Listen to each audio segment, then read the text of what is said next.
pangalawa o ang first runner-up ay 94.2. Dikit ang ating laban.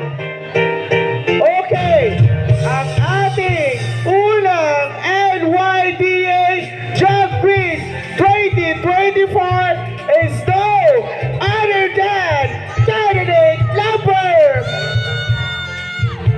At aking pasasalamatan ang mga sponsors again mula sa una hanggang sa huli ay magbabalik after 30 minutes. Okay, ito na talaga.